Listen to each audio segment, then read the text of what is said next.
Hello and welcome to the video. In today's video, I want to talk about 5 common PCOS diet mistakes. When a woman's diagnosed with PCOS, a whole host of emotions and questions are running through their mind. Often, when a woman's diagnosed with PCOS, her doctor's not of very much help. And this is not entirely the doctor's fault. It's often because they just don't know much about PCOS to provide the advice and guidance that is so desperately needed. The advice and guidance I was given by my doctor when I was diagnosed with PCOS, and the same advice many other women with PCOS are given, is to lose weight, limit or lower carbohydrate intake, and go on the birth control. Losing weight can be difficult, and it's even more difficult when you suffer from insulin resistance, like many women with PCOS do. And insulin resistance is when the cells in your body have difficulty absorbing glucose in the bloodstream, and as a result there's a buildup of sugar in the blood. And as I mentioned, doctors always recommend weight loss, and while weight loss is very important for one's overall health and well-being, it's not the best.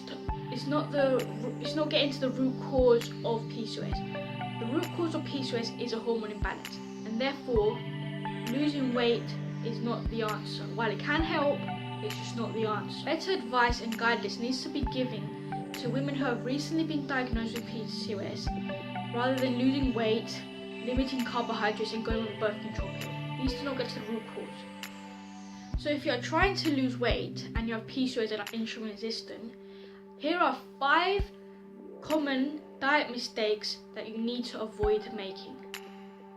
Diet mistake number 1: eating too little calories. What isn't the whole principle of weight loss to eat fewer calories? And the answer is yes. You do need to eat fewer calories in order to create a caloric deficit. However, the thing is, you cannot do these low calorie restrictive diets. These are not good for your hormones. Women with PCOS already have a hormone imbalance, and creating a severe and very large caloric deficit can even more harm your hormones. Also, women with PCOS who are insulin resistant, no matter how big your caloric deficit is, if you're insulin resistant, it won't help. The problem is having to get to the root cause of managing that insulin resistance through different approaches. The calories will not make a difference. PCOS diet mistake number 2: eating too little carbohydrates. Our hormones need carbs. If you're a woman, you cannot go severely low on your carbohydrate intake. You still need to eat some. Carbohydrates are necessary for your thyroid, but also for your reproductive health. Doctors often suggest limiting your carbohydrate intake, which is good advice at a certain point. Yes, limiting your carbohydrates to a certain amount, depending on your body composition, if you have insulin resistance, and all these other factors, yes, this can help. However, if you're eliminating carbohydrates because you have insulin resistance, it won't help. You may think you're treating insulin resistance, but you're not getting to the root cause. Getting to the root cause of insulin resistance is not about eliminating your carbohydrates. You do not have to eliminate carbohydrates entirely from your diet. Simply opt for the better carbohydrate options, the lower glycemic and the complex carbohydrates, which are slow digesting and will not cause that rise in blood sugar and in turn the spike in insulin.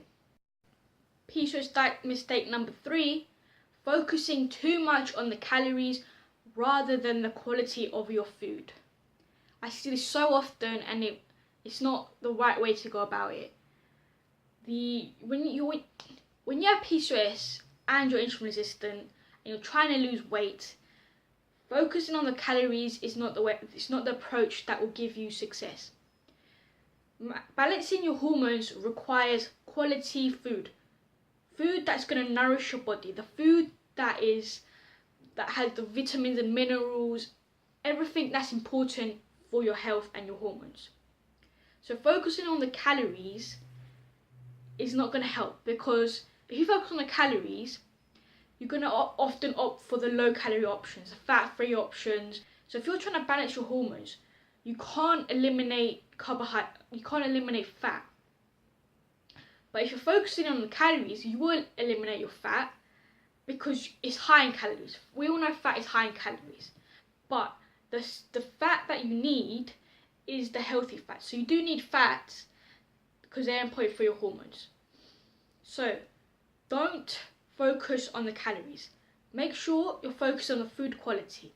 Opt for whole food options, foods that have been minimally processed and are generally free from most additives and preservatives. These are the food options that will help with your PCOS and will help with the balancing of your hormones. Something I want to point out that I see a lot of is if you're following a certain lifestyle, for example, ketogenic diet or vegan diet, make sure you're choosing the healthiest food sources. So if you're keto, you eat a high-fat diet. Make sure that you're opting for the healthiest source of fat, like the avocados, your salmon, your nuts, and avoiding the trans fats and the other unhealthy sources. And if you're following a vegan lifestyle, make sure that your carbohydrate options are the best source of carbohydrates, so the complex carbohydrates, the ones that don't spike your insulin and your blood sugar. This is what will help with your hormones. So that's definitely a key point that you have to keep in mind if you're following either lifestyle.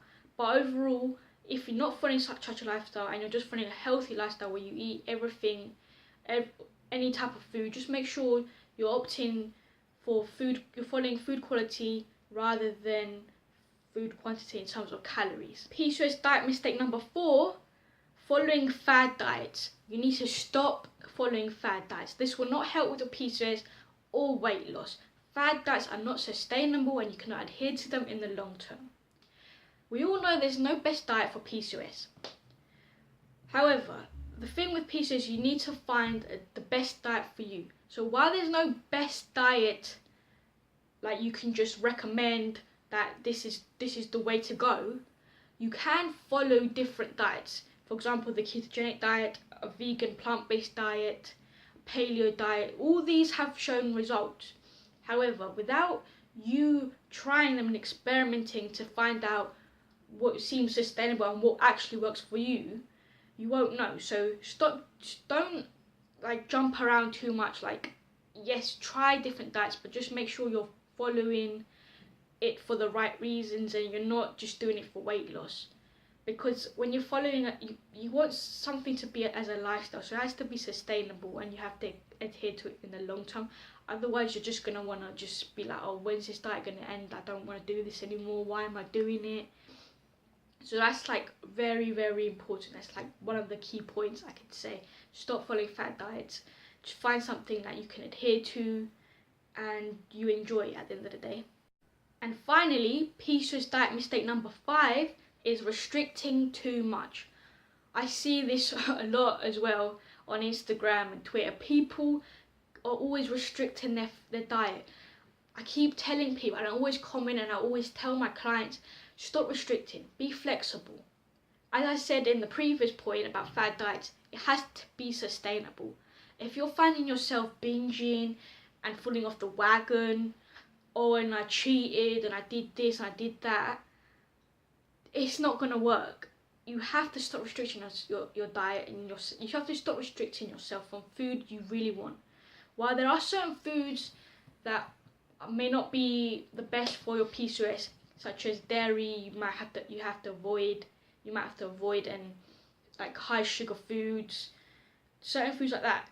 While they may not be good for your PCOS, it's not like you have to completely eliminate them from your diet. You can have some leeway and just live your life. Just enjoy food. Like, food is not supposed to be this punishment where you can't eat something. Because the more you say I can't eat this, the more you're going to want it and the more you're going to binge it, the more you're going to crave it.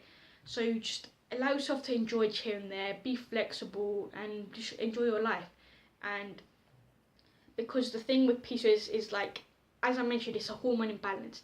So you have to make sure physically you're at peace and well with yourself. You're relaxed. You're not always thinking about, oh, I can't eat this. I'm always stressed about certain foods. So stop labeling foods and putting foods into food groups as this is unhealthy, this is healthy, this is bad, this is good, because that will set you up for like disordered behaviour and will create an unhealthy relationship with food, which you don't want in the long term. So those are my 5 tips. I really hope this video helped you out. If you have any questions, feel free to comment them down below or email me at info@pcosnutrition.com. I also provide coaching, so if you're interested, send me the email. And don't forget to like, comment, share and subscribe for plenty more videos. Thank you for watching.